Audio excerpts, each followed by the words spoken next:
agree with Alan Greenspan, we ought to just eliminate the debt ceiling. Oh, absolutely, we do. The ability of almost every working American to access more credit than they should have been able to masked the underlying fact that lower and middle class incomes were not rising. That's not a tenable strategy. Isn't now the time to eliminate it? Oh, it would have been time a long time ago to eliminate it. Let's put aside terrorism. Let's talk only about our own homegrown animals that are patrolling America right now.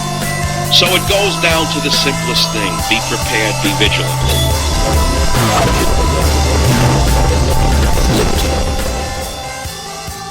So the bombs bursted in air. You know, we all sang, we all drank, we all ate. The holiday's over, it's back to work. It's back to work, and the whole the whole world is under complete and total stress and duress because of the fact that Hillary Clinton got off. Like, nobody saw that coming. You think I'm going to waste my time talking about Hillary Clinton getting off? You're insane. You didn't see that one coming? You didn't see one of the most powerful women in the world skating on those charges? It killed me. There was people that, you never know. I don't know if she's Bernie. She might get thrown in jail. We all knew. We all knew there was there's no containing evil like that. I mean, when you've got your hands just divvying out money to the pockets of the most important people in the whole entire world, let's be honest. Hillary Clinton doesn't go to jail. Okay? Martha Stewart might do some time, but I can promise you Hillary Clinton doesn't go to jail. It doesn't happen. Her husband was the president, for God's sake. You don't think he has a few connections in some places across the nation? Yet the whole world is riled up about it this day after Independence Day, this day after the 4th of July, after the 240th birthday of our great nation. The world's on fire about it. I'm not. I couldn't be less excited about it. My thoughts are on this searing hot Virginia sun and how I'd like to be waist deep in the James River flinging poppers for smallmouth bass right now. Actually, today I would not be flinging poppers. You know what I would use? On a day like today, I would get me a nice foxtail clouser minnow, and I would be dropping that thing down between giant boulders and just letting it sit there, giving it a little gentle twitch. It's trying to imitate that crawfish that's sitting between the boulders there. And I'd be catching smallmouth bass on the fly rod. That'd be my game plan. I'm rushing hastily to Muay Thai practice to see my son. I can live with that. I can live with that, but I don't want to talk to you about Hillary today. I really don't. I have nothing.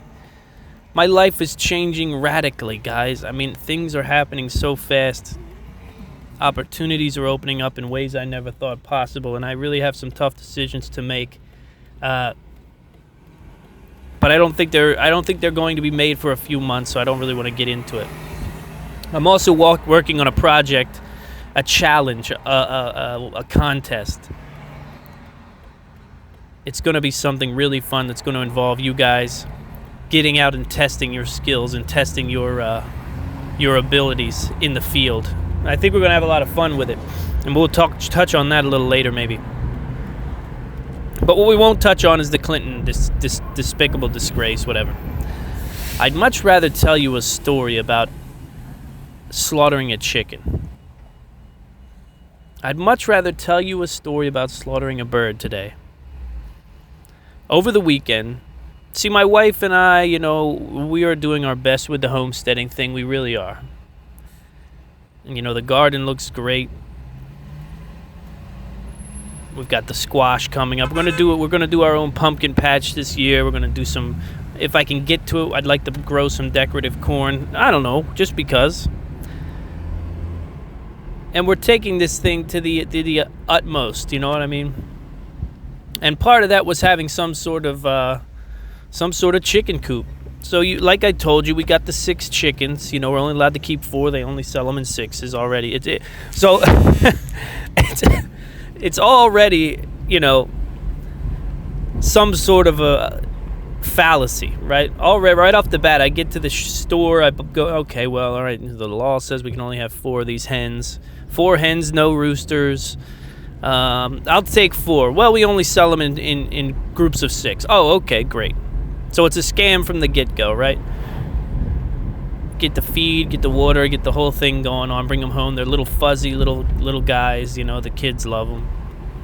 Then they grow up and they start to turn into raptors. They start to turn into tyrannosaurs is what they start to turn into. Their feet get giant, these giant claws, talons come out of their feet.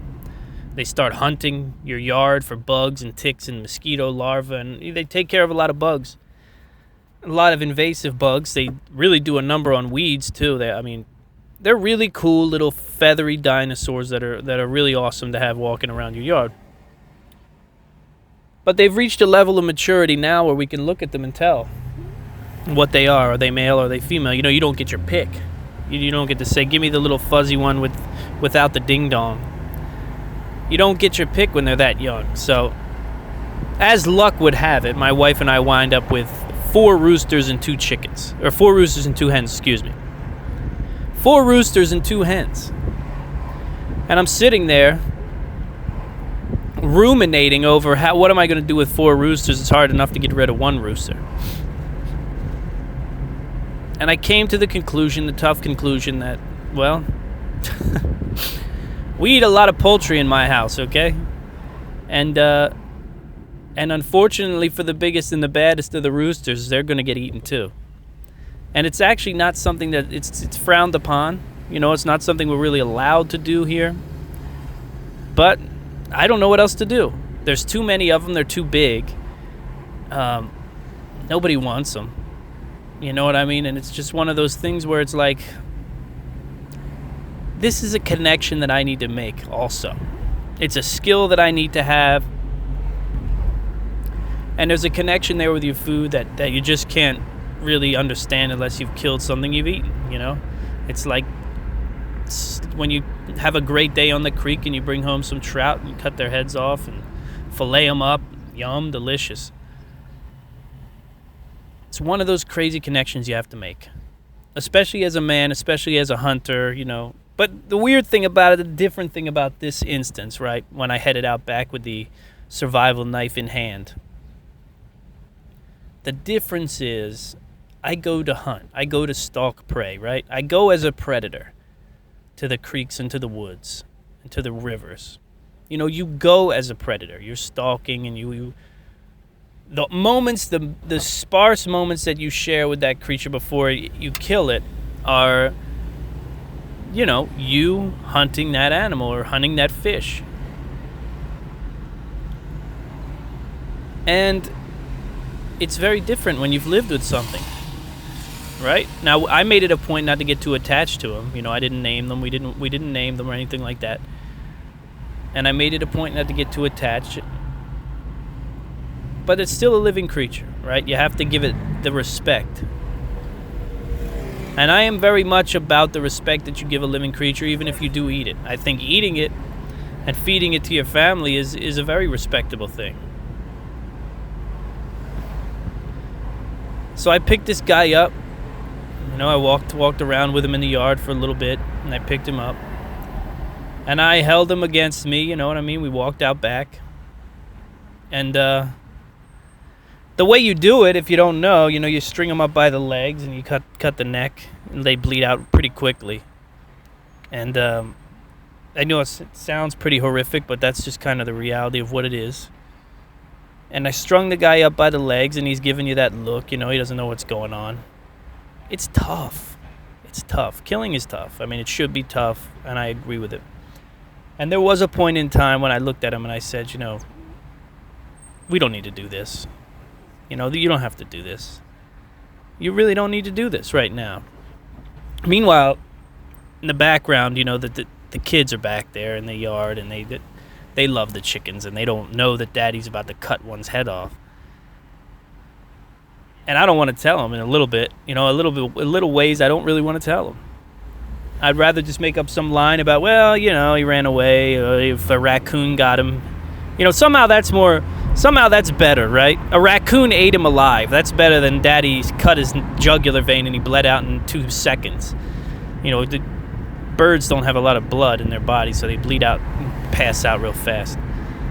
Anyhow, so I'm back there, and I know that my son's with me. But he's in the yard. He's in the house, actually, at the current time. I told him I was running out back. I'd be right back. I was going to explain it to him all eventually, once I got the bird processed and once he could not see so much of the violence and all that. So, out back there, and I'm looking at this guy. He's hanging upside down, and he's moments away from the end. And I'm a deep guy. There's a lot of feelings running through me at the time.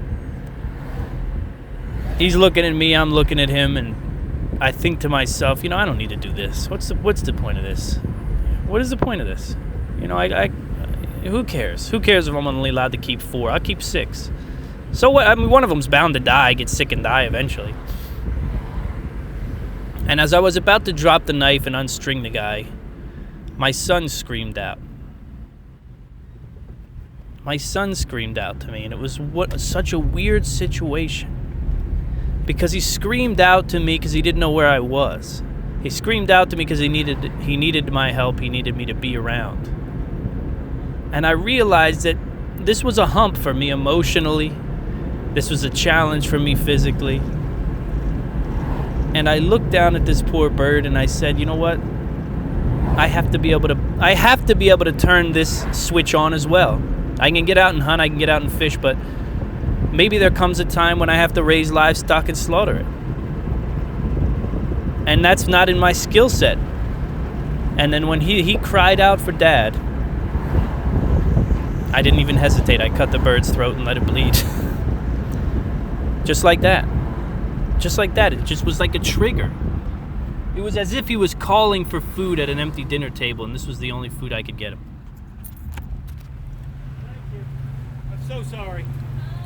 It was one of those strange situations. One of those strange situations where that biological switch was flicked, where I would have that day I would have been just as happy to unstring that bird, walk him back in the yard and let him go eat ticks all day. Feed him some corn, whatever. Let him live his life, do his thing. But that cry from my son, that swelled what it meant to be human, what it meant to be man, what it meant to provide. It swelled that part of me to such heights that I cut that bird's neck and it didn't even faze me. So then I took a moment, I went back and seen what he needed, obviously, while the bird, crossed over.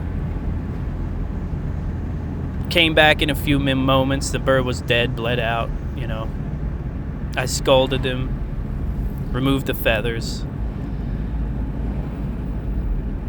And then it started to look a lot like dinner. I removed the internal organs, cut around, and they did the whole thing, cut the neck off. And you know what I did then? I looked at this bird with such, it was such appreciation. I looked at him, I said, you know what, I nursed you from a baby. We fed you well. We kept your house clean. You had some great times with the girls. And that's that. You're a chicken. You're not going to live 100 years. This is what it is. And I took that bird and I washed him off. I washed the remaining feathers off of him. I trussed his legs. I went out to the garden and I picked thyme and rosemary, some lavender, and some flat leaf parsley, and I minced it all up, ripped it, torn it. I didn't really mince it, actually. I just torn it. I tore the herbs up, and I rubbed them all over the bird. I rubbed them all over the rooster. Salted him up, olive oil, and I marinated him for a day. Then the next day, around lunchtime, I put him in the oven and cooked him. Right? And I don't think I ever knew whether or not I had eaten a rooster or not, or if, that whole thing. I know I had a coq au vin before. And I pulled this guy out of the oven and I ate him, and it was maybe the best chicken I've ever had in my whole life. It was maybe the best chicken I had in my whole life. And I don't know if that was due to the connection or if that was just the fact that he didn't live a life of hell. He wasn't pumped full of some sort of salty brine. He wasn't manipulated in any way. And you know what? We got those birds when? March, I think.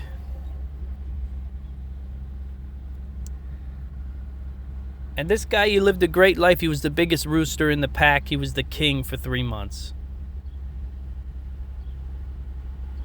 And he was great. He was great on the plate. What can I say? It was a new step for me, and I wanted to bring it to your guys' attention because it was such a powerful moment. It was such a powerful moment to hear my son cry out in that drive to do those things that were hard for me. Just automatic. Whoop. Done. Game over. And I guess that's all part of this life, right? Overcoming those humps. Can you do it? Can't you do it? Should you do it? Shouldn't you do it? And I could promise you this much: as good as he was, the other roosters in the in the coop are in just as much trouble because, I mean, at the end of the day, that's what their future holds. I know it's ugly to some people, but there's only one way we get meat in this world, and that's it. You know, whether you see it or not, whether you know about it or not, whether you buy it exclusively from the Chinese food restaurant, it doesn't matter. It all happens the same way, right? Life requires life is the saying. But my weekend wasn't solely about killing chickens. No, it wasn't. It was about rest and relaxation. A lot of it was about all beef hot dogs. It was about root beer. It was about bourbon. It was about celebrating a nation. Celebrating a nation that, even though it's undeniably in turmoil, it's still the greatest place there is. It always will be. I can guarantee you that. The innovation of the American and the freedom that has been presented to the American, and their ability to achieve things that no other people can. I mean, you talk about Europe. You can't say what you want and do what you want in Europe. You cannot. And of course, there are certain touchy topics where you put yourself at great risk by saying what you want, doing what you want in this nation. But I can say that Barack Obama is a fool, idiot, moron. I can say that. Nobody's going to come to my house and put a black bag over my head. I can say that Hillary Clinton's a complete and total criminal, a waste of oxygen. I could say that Donald Trump is a pompous monster who will probably do just as much damage, if not more, than many of the presidents before him. We still have that right.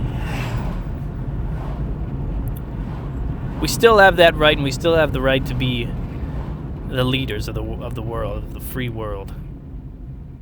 And man, then partying for the nation is a great feeling, isn't it? We also put a video up, my son and I. We were playing some of the Homefront Revolution.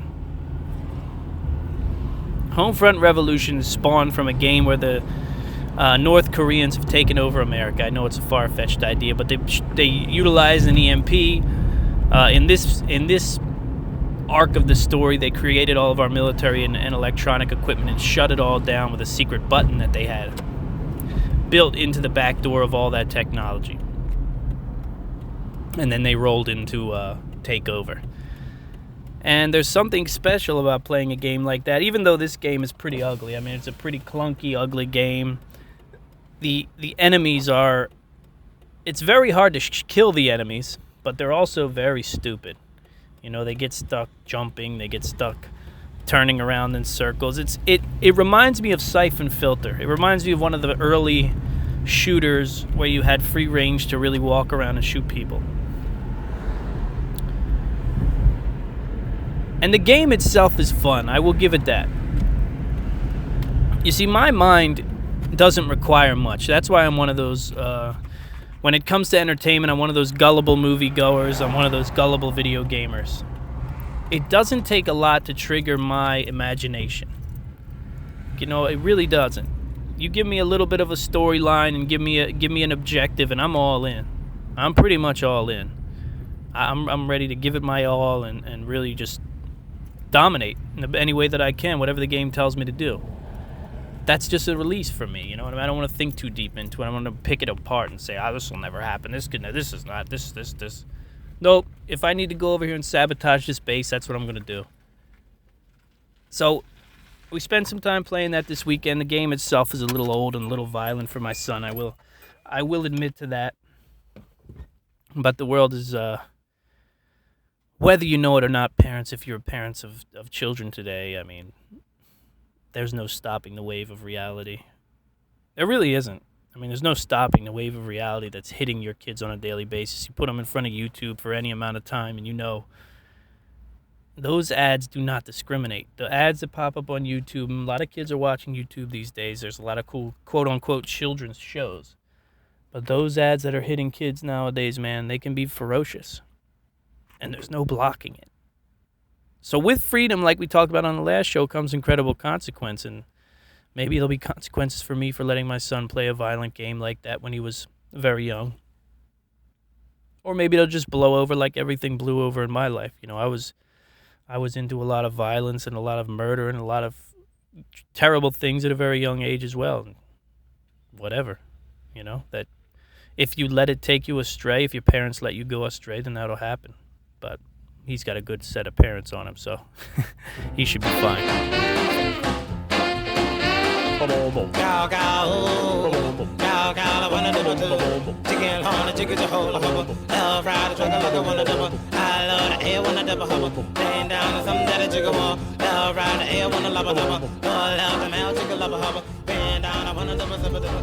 So I'm running up a steep incline at about 5 o'clock in the morning, thinking to myself, you know, the sun is just starting to break. Not really starting to break the horizon, but the sky is lightening up and turning like that sapphire color. You know, the trees are still black. It's sort of a black on sapphire portrait in my neighborhood of trees and the sky above it. And I'm running up and I'm wheezing, you know, I mean, it's the end of the run for me. I just wanted to sprint up this one last incline before I headed back to the house to gather up the new werewolf kettlebell I got from On It. Unbelievable 62-pound kettlebell. For a guy who weighs 160 pounds, 62-pound kettlebells. Well, it's not an incredible undertaking, but it's for certain things, for things like swings, for things like goblet squats, it is the perfect weight for me. And it turns sort of that, what I've been used to with that 25, 35, 44-pound kettlebell work into something that really makes sense and is really much more meaningful and more effective. I can feel the difference. So I'm running up that steep incline at 5 o'clock in the morning, thinking about, okay, I've just finished my run. It's 5 o'clock in the morning. I posted something up on Twitter about my early morning exercise. Always gets love, always gets love, always gets love. It's because people like discipline and they like it. Like they like to see it in action.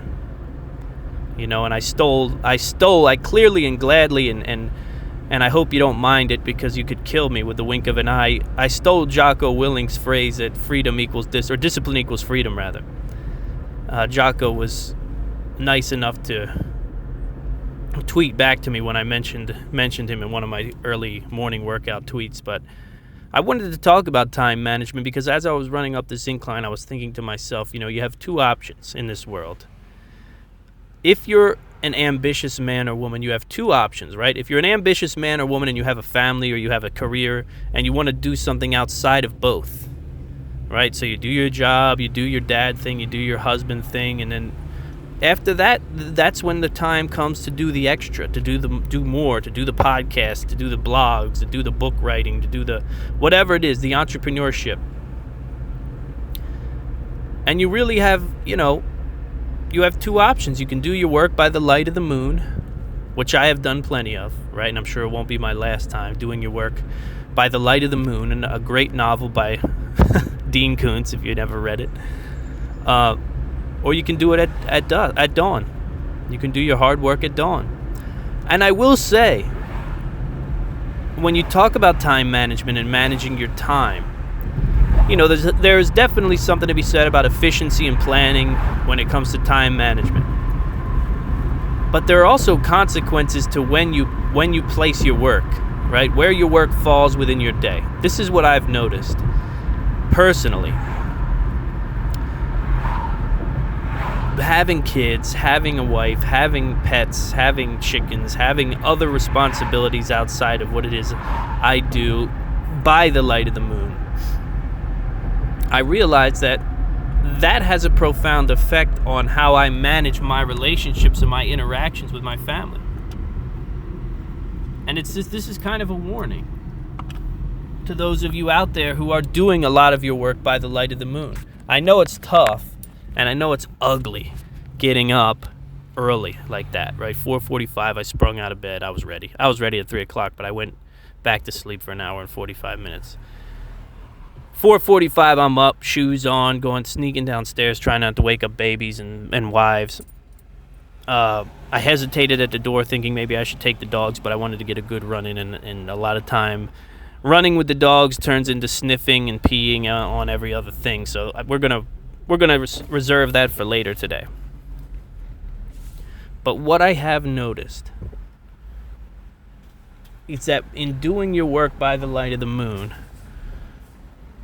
or at least me personally, I tend to, when it gets to that critical time, when it starts cutting into what I perceive to be my time, right? 8, 9 o'clock at night, when the family's supposed to be asleep or upstairs doing other things, I get a little edgy. I stop paying attention to them as much as I should, and I start paying attention to the work that needs to be done. I need to edit this. I got to check this. I need to email that. I've got to get this information out about the show. What's that? You know what I mean? What's that, Carter? I don't know. Hold on. Give me a second. And I start to get crabby. I start to get crazy. And plus another level of it is when you can get fitness out of the way early. And that's a whole big thing you can take out off your repertoire. I highly recommend. The gym membership is great, right? The gym membership is phenomenal. You should have one. Why not? There's so many great gyms and gym programs out there nowadays that you can really reach some unattainable goals with the help of people at your gym, with the help of equipment at your gym, and a good program. They have great gyms that have areas to watch the children, so you can go in there and get a workout, not have to worry about your kids. But I highly recommend that you have an alternate means of fitness at the house. And that was my motivation for buying the heavier kettlebell. I needed more weight at the house. I don't have a free weight set at home. And this was part of it. Because when you can dominate early, that changes a lot about your workday. Right? Now you've freed up that space in your mind about, okay, when I get to the gym, what am I going to do? What should I work out today? Is it leg day? What am I going to do? All right, I'll run first, or maybe I'll get on the Versa climber and do some of that. All of that is done for me today. All of that is done first thing in the morning. And that's where the freedom comes in. Because now I've freed up an entire section of my mind that would usually be taken up by space about the gym. Gone, done. By doing my work at dawn. Doing my work at dawn, it changes things. There was a time in life when I met a guy named Antoine. I'm not going to mention his last name. But I met a guy named Antoine who really changed my life. And he's gone. I mean, he just vanished out of my life one day. It was crazy. Almost sometimes I wonder if the guy ever exists. I talked to my wife about him. He was older than me, not by much. It was a guy I worked with in a restaurant, and like so many things in life, he didn't hold my hand through this, but he offered me options, and he offered me assistance and training in several different things. He gave me confidence in my boxing skills. He introduced me to kettlebells. He talked to me about MMA and what was capable in learning those hard disciplines like jiu-jitsu, like boxing, like Muay Thai. And he opened my eyes to that. I stopped looking at it like wrestling and started looking at it like something else. I stopped looking at fitness through the eyes of a barbell, right? I stopped looking at fitness through a barbell mindset, and I said, okay, now there's different avenues here. I understand now. There's more than one way to peel the onion. And Antoine, also on a higher mental level, brought me to new places as well. But thank you, Antoine, for all that. I don't know if you listened to this or not, but I could tell you, man, you were instrumental in getting me to this point in my life, and I appreciate that. So that being said, that's why I've arrived here today. We used to get up at 4 o'clock in the morning and meet at the gym, and we'd do these punishing workouts, and we'd hit the heavy bag, and we'd do circuit training, and we'd kill ourselves. And that was followed by such incredible elation. And we'd sit there and we'd stretch afterwards and we'd talk about how great it was, the fact that we were up killing ourselves. We were up achieving this incredible, powerful level, of fitness at a time when most people were sleeping. Most people were in bed. And it just crossed that off the list. And I mean, in this day and age, that's just what it comes down to. At this day and age, that's just what it comes down to, is how can you fit in more? How can you do more? How can you fit more in? How can you manage to do a little bit more than what you're already doing? And that's really it. That's why the management of your time has to be something you review on a regular basis. Do you do your best work by the light of the moon? And is that working? Or should you change your habits, as hard as it may be, to start working in the early stages of the morning? Because if you're like me, then you have, responsibilities throughout most of the night. And you're working a job during the day. There's the reason I do this crazy stuff, right? The reason that I work constantly on one thing or another is because the rewards are so great. And that's what I want you out there listening to understand. There's not, with all the media, with all the titillation, with all the tantalization and all of the stimulation that this world presents, there's only so much that your mind can take. There's only so much pleasure that you can get in this world that isn't derived from hard work, right? There's only so many beers you can drink, so much soda you can drink, so much porn you can look at, so many women you can have before it starts to hollow you out. And you have to understand that you will become a hollow man or a hollow woman. You will. There's only so much you could take. But what is an unending stream of gratification is the hard work and the rewards from the hard work. It's a stream, an unlimited stream of gratification. This is why I'm sitting on so many different projects and really, I'm not overwhelmed. I know there's a lot of work to be done still. We have I just got an incredible piece of artwork from Evelyn Wesley, the greatest artist that ever. I mean, in a sane world, she would own an entire comic book company because her mind is radical in where comics need to go, and also her skills are just untouchable. She's bringing a book that I wrote to life. She's bringing Our World Recovered Journals to life, right? The book's available at my website if you want to read it. I can tell you right now, it's going to be big. People are going to love it. And we're very close to putting out that first sort of pilot comic book. And to a kid who grew up reading these things, this is going to happen. It's inevitable. Unless she gets hit by a train or something, this is inevitable. I don't wish that on you, Evelyn. Please, Probably bad to even put something like that out into the universe. But this is inevitable. There will be a comic book published by James Walton with the artwork done by Evelyn Wesley. It'll be something that'll be out there for eternity. And it'll be another box checked in my life when I'm laying there screaming in pain and dying on my deathbed. This is what the hard work equates to. And like I said, you can get pleasure from many different sources. You could fill your face full of cupcakes until you don't want to eat a cupcake anymore. But all of that stuff wears out. All of that stuff eventually just dies out. And you get hollow inside. And if you're not working hard to achieve something, then you're not going to achieve anything. And you're never gonna be full in life. So you have to wake up early, you have to stay up late, and you have to put in the hours and the time and the work.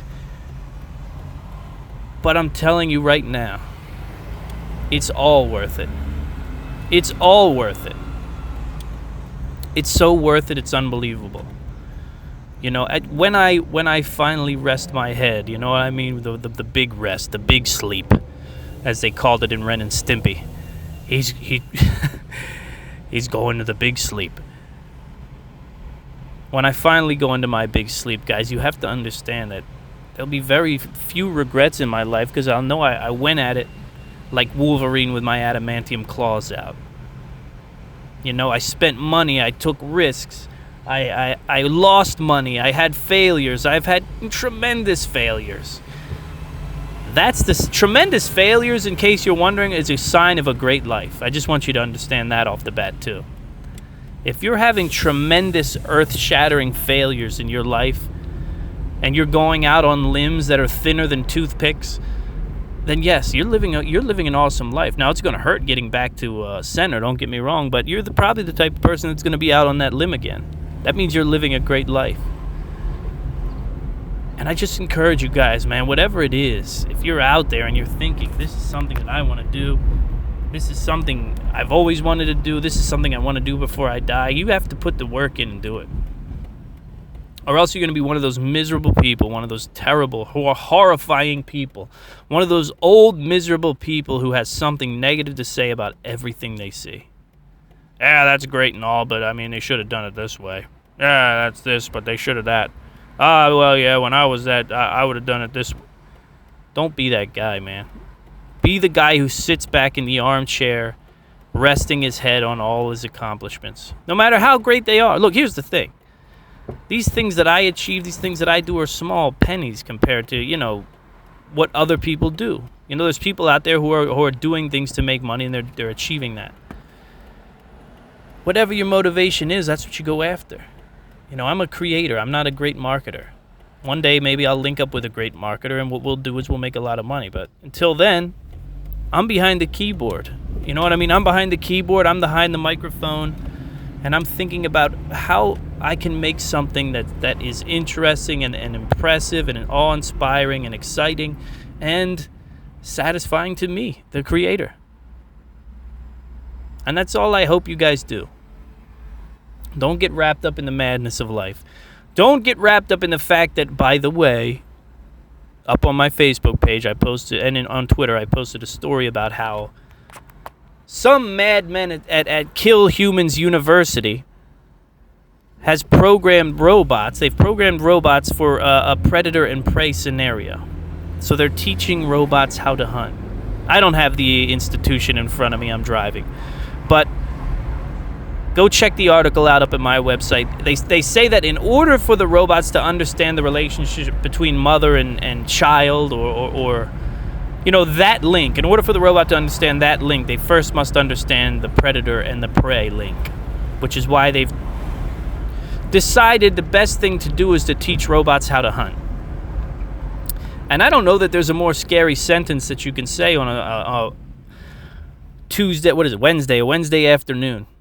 A hot Wednesday afternoon to a meat machine, a meat animal like me, right? A person made up of flesh. Is there anything more frightening than, well, Tom, we've did our research, and I think the best modus operandi here might be to teach the robots how to hunt. And also, they're intelligent robots, so they get better and better at hunting, right? So their first hunt, they're not as good, and I don't know exactly what they're hunting. I didn't read that deep into the article. It was pretty short. But they're getting better at it each time, right? They're learning. For sure. It's like the AI in your video games. They're getting better at hunting. And maybe I just leave you guys with that. Sweet dreams.